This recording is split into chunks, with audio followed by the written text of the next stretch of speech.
Hello बच्चों, कैसे हैं आप सभी। मैं विपुल आप सभी का स्वागत करता हूं आज के इस वीडियो के अंदर।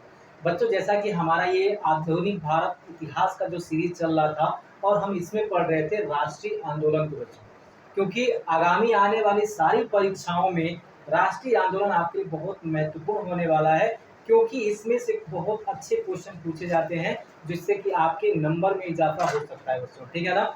तो आज हम स्टार्ट करेंगे इस सेशन को, क्योंकि हमने जो पीछे छोड़ा था बच्चों, पिछले वीडियो में जो हमने पढ़ा था असहयोग आंदोलन और खिलाफत आंदोलन के बारे में बच्चों, उसके बाद के कारण जो गतिविधियां होती हैं, उसके बाद जो क्रांतिकारी गतिविधियां होती हैं, उनको जो है बच्चों आज हम यहाँ पे देखने वाले हैं इस वीडियो के अंदर बच्चों। क्योंकि जब असहयोग आंदोलन खत्म हुआ तो आपको पता था कि वहाँ पे किस प्रकार से चौरी चौरा कांड होता है, और चौरी चौरा कांड के बाद महात्मा गांधी ने इस आंदोलन को समाप्त करने का निर्णय लिया।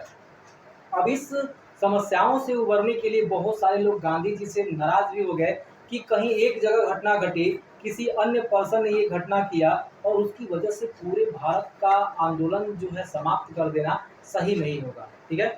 लेकिन यहाँ पे गांधी जी ने इस चीज़ को नकारते हुए कहा नहीं, अभी भी जनता के अंदर जो है कुछ चीज़ें हैं जिसको अभी सुधारना बाकी है।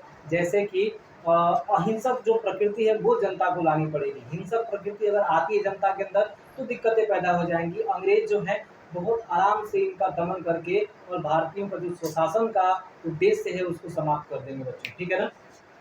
अब देखिए यहाँ पे, चूंकि जब गांधी जी से जो लोग भी संतुष्ट थे बच्चों, वे अपने अपनी गतिविधियां स्टार्ट करना प्रारंभ कर दिए। और इसी में देखेंगे कि 1923 के अंदर स्वराज पार्टी की स्थापना होती है चित्तरंजन दास के द्वारा और मोतीलाल नेहरू के द्वारा बच्चों। ठीक है ना।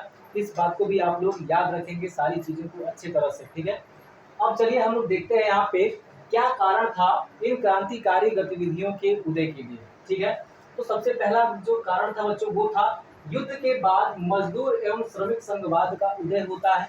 और जब युद्ध देखते हैं कि जो 1914 से लेकर के 1918 में प्रथम विश्व युद्ध हुआ था बच्चों, वहां से जो भी कठिनाइयां पैदा हुई थी उसमें मजदूर जो थे वो बहुत ज्यादा व्यथित हो गए थे। मजदूर कह लीजिए, श्रमिक कह लीजिए, क्योंकि महंगाई बहुत ज्यादा हो गया था और मजदूरों के लिए उतनी महंगी चीजें अफोर्ड कर पाना दिक्कत हो जाता था बच्चों। इसलिए इन्होंने ये एक रास्ता अपनाया कि अब जो है अनुमय विनिमय की नीति अपनानी छोड़नी पड़ेगी और क्रांतिकारी गतिविधियों की ओर अग्रसर होना पड़ेगा बच्चों। ठीक है ना। फिर आगे देखेंगे रूसी क्रांति का सोवियत संघ का उदय होता है। रूसी क्रांति के अंदर जो है किस प्रकार से जारशाही शासक को खत्म किया जाता है और उसके बाद से सोवियत संघ का उदय होता है। इससे भारतीयों के अंदर भी एक पैदा होता है कि वहाँ की जब क्रांतिकारी गतिविधियों की वजह से आज़ादी मिल सकती है तो हमारे यहाँ भी ऐसा हो सकता है। तो यहाँ भी क्रांतिकारी गतिविधियों के लिए ये भी एक क्रांति जिम्मेदार थी बच्चों। ठीक है ना। फिर देखेंगे कि कुछ साम्यवादी समूहों का भी उदय होता है, जैसे कि मार्क्सवादी, समाजवादी।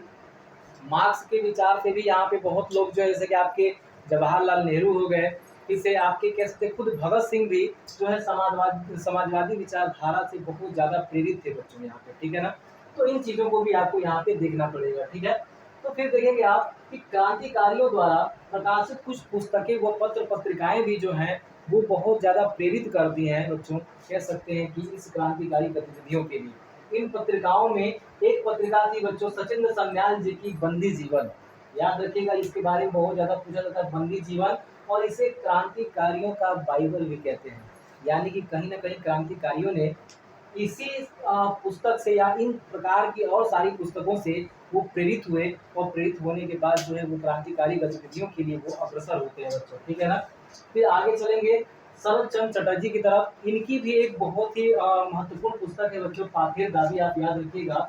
और पाथेर दाबी भी क्रांतिकारियों के लिए एक महत्वपूर्ण पुस्तक हो सकती है, क्योंकि यहाँ से मैंने जो आपको चौथा पॉइंट बताया कि जितनी भी ये पुस्तकें थे, समाचार पत्र थे, पत्रिकाएं थी या फिर उपन्यास थे बच्चों, इन सारों ने जो है असहयोग आंदोलन के बाद जो एक रिक्त स्थान की जो पूर्ति हो चुकी थी उसको भरने का यहाँ पे इन्होंने प्रयास करते हैं। ठीक है। आगे चलते हैं, देखते हैं कि जो क्रांतिकारी गतिविधियां हैं वो पंजाब, उत्तर प्रदेश और बिहार और कुछ इलाकों में बंगाल को भी आप ले सकते हैं। यहाँ पे उस काल में बहुत ज्यादा क्रांतिकारी गतिविधियां घटित हो रही थी बच्चों। ठीक है। और इसमें सबसे बड़ा नाम आता है बच्चों हिंदुस्तान रिपब्लिकन एसोसिएशन। ठीक है। हिंदुस्तान रिपब्लिकन एसोसिएशन जो है उत्तर प्रदेश के कानपुर में इसका गठन किया गया था और इसकी स्थापना 1924 में हुआ था। याद रखिएगा, यही वो संस्था है जिसका नाम भगत सिंह चेंज करते हैं बच्चों, ठीक है ना। लेकिन अभी के लिए आप याद रखेंगे हिंदुस्तान रिपब्लिकन एसोसिएशन, और इसे HRA के नाम से ही जाना जाता है बच्चों, ठीक है ना। अब याद रखिएगा, इसकी स्थापना आपको याद रखनी है 1924 में कहाँ पे हुआ था, कानपुर के अंदर हुआ था, ठीक है ना। अब याद रखिएगा, इसके जितने भी सदस्य थे उन सदस्यों में मुख्य जो थे राम प्रसाद बिस्मिल, सचिंद्र सन्याल और योगेश चंद चटर्जी बच्चों, ठीक है। ये मुख्य रूप से इसके सदस्य हुआ करते थे और इन्हीं लोग के कह सकते हैं कि छत्र छाया में यहाँ पे जो इस एसोसिएशन की स्थापना हुआ था, और इस एसोसिएशन का यही एक कार्य था बच्चों कि क्रांतिकारी गतिविधियों के लिए लोगों को प्रेरित करना, ताकि जितने भी सारे जनता है वो क्रांतिकारी गतिविधियों को अपनाएं और अपना करके अंग्रेजों के खिलाफ जो है वो मोर्चा खोले बच्चों, ठीक है। तो इसी क्रम में अगर हम देखते हैं कि सहारनपुर और लखनऊ के बीच में काकोरी नामक जो स्थान एक जगह है बच्चों, काकोरी, ठीक है ना। याद रखिएगा, वहां पे एक कांड हो जाता है बच्चों जिसको कि काकोरी कांड से जानते हैं, लेकिन करंट का न्यूज आपको बता दे कि आपका ये करंट का न्यूज ये है, काकोरी कांड नहीं कह के अब काकोरी एक्शन कहा जाएगा बच्चों, ठीक है ना। हमारी गवर्नमेंट ने कहा ये कोई कांड नहीं था बल्कि ये एक्शन था अंग्रेजों के ऊपर, ठीक है। तो ये आप याद रखेंगे, काकोरी कांड की जगह पे अब काकोरी एक्शन हो चुका है बच्चों, ठीक है ना। यहाँ पे हिंदुस्तान रिपब्लिकन एसोसिएशन के द्वारा 9 अगस्त 1925, ठीक है बच्चों। यहाँ पे बहुत बार ये डेट पूछा गया है, आप देखेंगे बीपीएससी के एग्जाम में या फिर यूपी पीसीएस के एग्जाम में डायरेक्ट ये डेट पूछी गई है कि काकोरी कांड जो है कब हुआ था, तो 9 अगस्त 1925 को हुआ था, ठीक है। 7 अगस्त को क्या हुआ था 1905 को, तो वहाँ पे जो है स्वदेशी आंदोलन स्टार्ट होता है, ठीक है। 9 अगस्त 1925 को यहाँ पे काकोरी कांड होता है बच्चों, ठीक है ना। यहाँ पे 8 डाउन रेलगाड़ी जो थी बच्चों उसको लूट ली जाती है काकोरी के अंदर, जो कि सहारनपुर और लखनऊ के बीच पड़ता है बच्चों। अब इस घटना से जो है अंग्रेजों के अंदर एक क्रोध का भावना उत्पन्न हो गया और उन्होंने इन क्रांतिकारियों का दमन करना प्रारंभ कर दिया। और इस क्रम में लगभग राम प्रसाद बिस्मिल, याद रखिएगा इस चीज को, राम प्रसाद बिस्मिल, अशफाकुल्ला खान, राजेंद्र लाहिड़ी, रोशन सिंह को फांसी दे दी गई और अन्य 17 को जो है बच्चों, जो और भी 17 लोग पकड़े गए थे इस कांड में, उनको जो है या तो देश से निकाला गया या फिर उनको लंबी यातनाएं और सजाएं दी गई बच्चों, ठीक है ना। तो याद रखेंगे मुख्य रूप से काकोरी कांड में जो है राम प्रसाद बिस्मिल, अशफाकुल्ला खान, राजेंद्र लाहिड़ी और रोशन सिंह को जो है यहाँ पे फांसी की सजा जो है बच्चों दी जाती है, ठीक है। अब आगे चाहेंगे तो इस पूरे के पूरे जो है घटनाक्रम से जो है, अगर यहाँ पे काकोरी कांड हुआ तो अंग्रेज यहाँ पे क्रोधित हुए, लेकिन जब इनको फांसी दी जाती है और सजाएं जब दी जाती है इनको, तो यहाँ पे कुछ लोगों के अंदर जो है गुस्सा भर जाता है, ठीक है बच्चों। अब कह सकते हैं कि इनमें से सबसे जो पहला नाम है वो है भगत सिंह का, जो कि आप देखेंगे पंजाब से जो भी गतिविधियां थी भगत सिंह के द्वारा ही कंट्रोल होती थी। उनसे पहले भगत सिंह के जो चाचा हुआ करते थे अजीत सिंह, वो सारी गतिविधियों को देखते थे बच्चों। लेकिन आप देखेंगे कि यहाँ पे कुछ जो क्रांतिकारी युवा है 1928 में हिंदुस्तान सोशलिस्ट रिपब्लिकन एसोसिएशन का पुनर्गठन करते हैं। मतलब उनका मानना था कि जो हिंदुस्तान रिपब्लिकन एसोसिएशन है अब इसमें कुछ सुधार की जरूरत है बच्चों, ठीक है ना। और सुधार के लिए इन्होंने इस नाम में थोड़ा सा परिवर्तन किया। हिंदुस्तान के बाद जो है सोशलिस्ट, जैसा कि मैंने आपको बताया कि भगत सिंह भी जो है समाजवादी विचारधाराओं से थोड़ा सा एक प्रेरित थे बच्चों। इस वजह से उन्होंने इस एसोसिएशन के अंदर जो है हिंदुस्तान सोशलिस्ट नामक शब्द को यहाँ पे यूज करते हैं। और इसका गठन जो है 1928 में दिल्ली के फिरोज शाह कोटला मैदान में किया जाता है। और याद रखेंगे अब ये फिरोज शाह कोटला ना होकर के अरुण जेटली स्टेडियम है बच्चों, ठीक है ना। तो याद रखेंगे कि यहाँ पे फिरोज शाह कोटला के अंदर भगत सिंह, चंद्रशेखर आजाद और लोगों ने मिल करके जो है यहाँ पे 1928 में हिंदुस्तान सोशलिस्ट रिपब्लिकन एसोसिएशन का गठन करते हैं बच्चों, ठीक है। चलिए इतना तो बात हो गया। याद रखिएगा ये दोनों ही संस्थाएं एक ही संस्था थी बच्चों, बस इसका पुनर्गठन किया गया था और नाम में परिवर्तन, इस वजह से ये इंपॉर्टेंट होता है और बार बार पूछा जाता है बच्चों। तो आगे चलते हैं इस घटनाक्रम में बच्चों। अब यहाँ पे देखा जाएगा और महत्वपूर्ण जो घटना घटती है वो है सैंडर्स हत्याकांड बच्चों, ठीक है ना।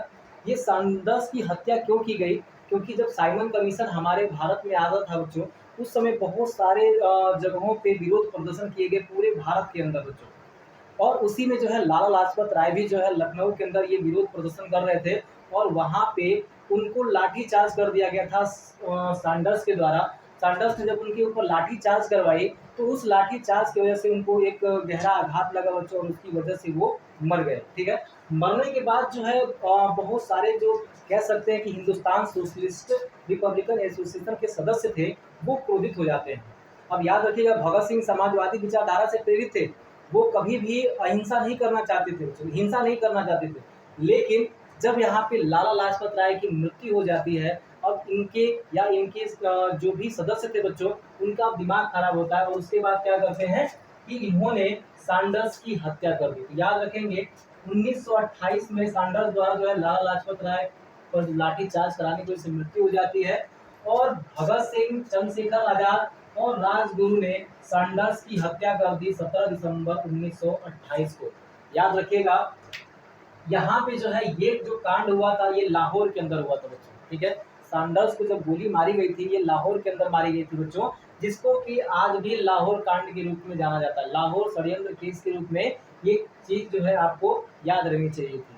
अब यहाँ पे आपको समझने वाली चीज ये है कि यहाँ पे भगत सिंह, चंद्रशेखर आजाद और राजगुरु ने तो सैंडर्स को गोली मार दी, और गोली मारने के बाद यहाँ पे ये लोग पकड़े नहीं जाते हैं, बल्कि यहाँ से ये भाग जाते हैं बच्चों। लेकिन पकड़े कब जाते हैं याद रखिएगा, क्योंकि अब आता है अगला चीज बच्चों, केंद्रीय विधानसभा पे बम फेंकने का मैटर। ठीक है, ये सारी जो मैं आपको गतिविधियां लिख के दिखा रहा हूँ ना, ये सारी की सारी गतिविधियां जो है क्रांतिकारी गतिविधियां थी। यहाँ पे हिंसा जो है प्रभावित थी बच्चों, और हिंसा के माध्यम से ये था कि अंग्रेजों को डरा करके भगाना है, जिस प्रकार से जार का शासन जो है रूस के अंदर समाप्त किया गया था। ठीक है, बोल्शेविकों के द्वारा बच्चों। अब एक बात याद रखेंगे, सॉरी बोल्शेविक नहीं, बोल्शेविक आपका जो है फ्रांस की क्रांति बच्चों। ठीक है ना, यहाँ पे देखेंगे जब जार के शासन को समाप्त करके वहां पे सोवियत संघ की स्थापना होती है, तो क्रांतिकारियों ने भी सोचा कि क्यों ना हम लोग बेटा यहाँ पे एक क्रांति करें और अंग्रेजों के अंदर जो है भय का माहौल पैदा करें, जिससे कि सारे के सारे अंग्रेज छोड़ के भारत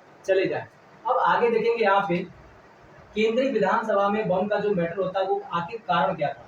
क्योंकि भारतीयों के मौलिक अधिकारों पर प्रतिबंध लगाने के लिए गवर्नमेंट ने क्या किया कि 2 बिल लेके आई बच्चों। ठीक है, जो ब्रिटिश गवर्नमेंट थी भारतीयों की मौलिक अधिकारों पे रोक लगाने के लिए, एक था ट्रेड डिस्प्यूट बिल और एक था पब्लिक सेफ्टी बिल बच्चों। ठीक है, 2 बिल था मौलिक अधिकारों के प्रबंधन के लिए, और यहाँ पे जब प्रतिबंध लगाने जाने वाले थे बच्चों, तो अब इनका क्या था, बहुत सारे कह सकते जगहों पे विरोध प्रदर्शन होने लगे। उदारवादी अपने ढंग से विरोध कर रहे थे, उग्रवादी अपने ढंग से विरोध कर रहे थे बच्चों। लेकिन आप देखेंगे कि उग्रवादियों का प्रभाव धीरे धीरे समाप्त हो चुका था, क्योंकि वो सारे के सारे लोग क्रांतिकारी गतिविधियों में सम्मिलित हो गए थे। और उग्रवादी इसलिए भी समाप्त हो गए क्योंकि 1 अगस्त 1920 को कह सकते हैं कि बाल गंगाधर तिलक का मृत्यु होने के बाद उग्रवादी जो है अपनी विचारधारा से हट करके थोड़ा सा चेंजिंग करके वो क्रांतिकारी गतिविधियों के अंदर सम्मिलित हो जाते हैं। फिर देखेंगे इस क्रम में जो है भगत सिंह, या फिर आप कह सकते हैं कि हिंदुस्तान सोशलिस्ट रिपब्लिकन एसोसिएशन के जो भी सदस्य थे, उनके दिमाग में एक बात आया कि इनको जो है अपनी बातें सुनाने के लिए कुछ अलग तरीका अपनाना पड़ेगा। विरोध प्रदर्शन से या फिर याचिकाओं से ये हमारी बातों को सुनने वाले नहीं है, बल्कि इनको जो है कुछ अलग ढंग से इनको अपनी बातें सुनाने का मौका दिया जाएगा। इसलिए यहाँ पे 2 लोगों को इसका जिम्मा सौंपा गया, भगत सिंह और बटुकेश्वर दत्त को। इन्होंने क्या किया, एक हल्का फुल्का बम बनाया और विधानसभा के खाली बेंचों पे फेंका बच्चों। याद रखिएगा, अगर ये बड़ा बम बना के पूरे विधानसभा में फेंकते तो सारे लोग का निपटारा हो जाता, ठीक है ना। लेकिन इन्होंने ऐसा नहीं किया क्योंकि ये किसी को मारना नहीं चाहते थे, क्योंकि जैसा कि मैंने बताया भगत सिंह समाजवादी विचारधारा से प्रेरित थे, इस वजह से ये ऐसा नहीं करना चाहते थे। इनका केवल उद्देश्य था बहरों को सुनाना।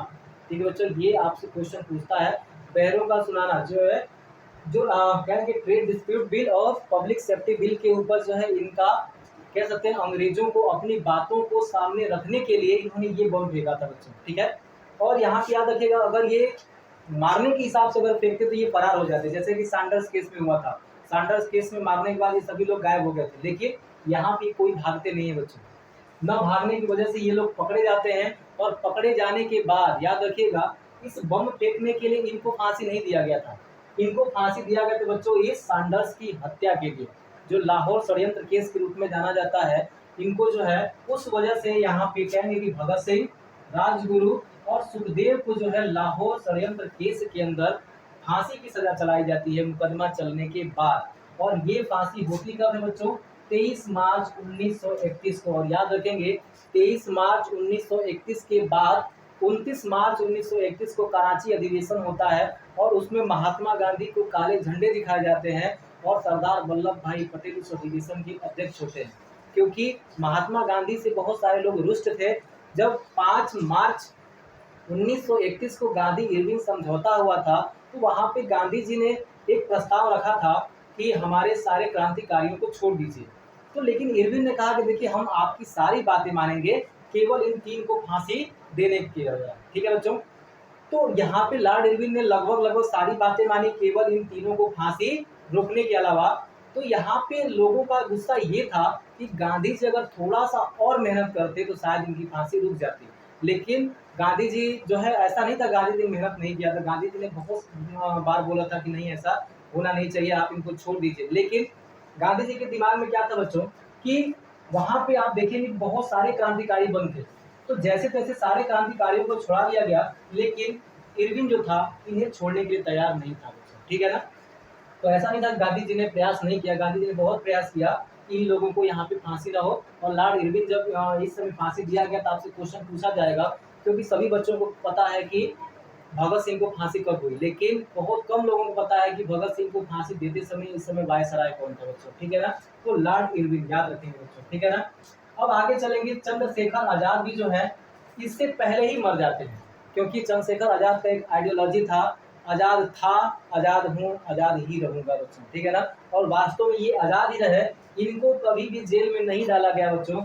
और आप देखेंगे कि ये फरवरी 1931 में इलाहाबाद के एक पार्क, जो कि आज जो है कंपनी गार्डन के नाम से जानी जाती है इलाहाबाद के अंदर बच्चों, और वहाँ पे जो है इनको पुलिस के द्वारा मुठभेड़ होता है और उस मुठभेड़ में इनको गोली लगने की वजह से ये मौत हो जाती है इनकी। लेकिन इनको किसी ने पकड़ नहीं पाया था बच्चों। ठीक है ना। ये हर जगह कांड करते थे, वहां से गायब हो जाते थे। क्यों? क्योंकि इनकी आइडियोलॉजी थी बच्चों कि मैं आजाद था, आजाद हूँ और आजाद ही रहूंगा। ठीक है बच्चों। चलिए अब यहाँ पे देखेंगे भगत सिंह के बारे में कुछ इंपॉर्टेंट चीजें हैं कि भारतीय नौजवान सभा जो पंजाब में थी बच्चों, पंजाब लाहौर के अंदर कार्य थी, और लाहौर छात्र संघ बच्चों, इनके संस्थापक जो है आपके भगत सिंह। याद रखिएगा, भारतीय नौजवान सभा और लाहौर छात्र संघ के जो है संस्थापक भगत सिंह है। और इसके बाद अब देखेंगे, अब आते हैं बंगाल की तरफ बच्चों, और बंगाल के सूर्य सेन का नाम आपको याद रहना चाहिए बच्चों। ठीक है ना। क्योंकि बंगाल के चटगांव के अंदर अप्रैल 1930 में कह सकते हैं कि बंगाल के क्रांतिकारियों में सबसे मुख्य थे सूर्य सेन, जिनको मास्टर दा के नाम से भी पुकारते थे बच्चों, मास्टर दा के नाम से भी पुकारते थे। और ये सूर्य सेन मतलब कह सकते हैं कि क्रांतिकारी विचारधाराओं से इनका दूर दूर तक संबंध नहीं था, लेकिन अंग्रेजों की ऐसी प्रकृति की वजह से इनका जो एक विचारधारा है वो थोड़ा सा बदली, और बदलने के बाद जो है वो क्रांतिकारी गतिविधियों की तरफ अग्रसर हुए। और अग्रसर होने के बाद इन्होंने सबसे पहले क्रांतिकारी लोगों का एक संगठन बनाया। ठीक है। सारे लोगों को इकट्ठा किया, सारे सदस्यों को इकट्ठा किया और क्रांतिकारी गतिविधियों के लिए प्रेरित किया और उसका एक संगठन बनाया।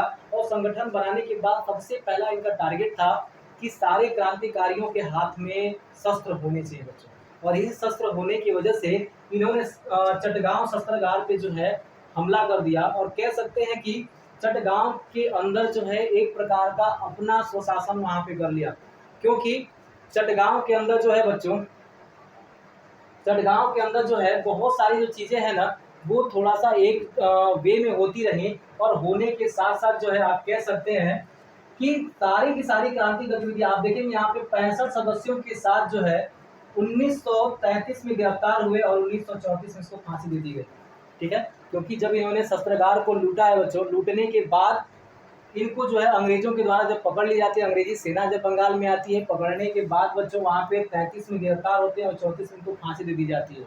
इसके बाद बंगाल में एक और घटना आप याद रखेंगे कि भगवती चरण बोहरा के द्वारा जब सुभाष चंद्र बोस जो है भगवती चरण बोहरा के पास जाते हैं और एक उपन्यास, एक पुस्तक लिखने का आग्रह करते हैं, तो भगवती चरण बोहरा के द्वारा जो है फिलॉसफी ऑफ द बम जो है, यानी कि बम का दर्शन, एक पुस्तक लिखने के लिए प्रेरित किया जाता है। किसके द्वारा? सुभाष चंद्र बोस के द्वारा बच्चों। लेकिन फिलॉसफी ऑफ द बम किसने लिखा था? भगवती चरण बोहरा ने लिखा था बच्चों। ठीक है।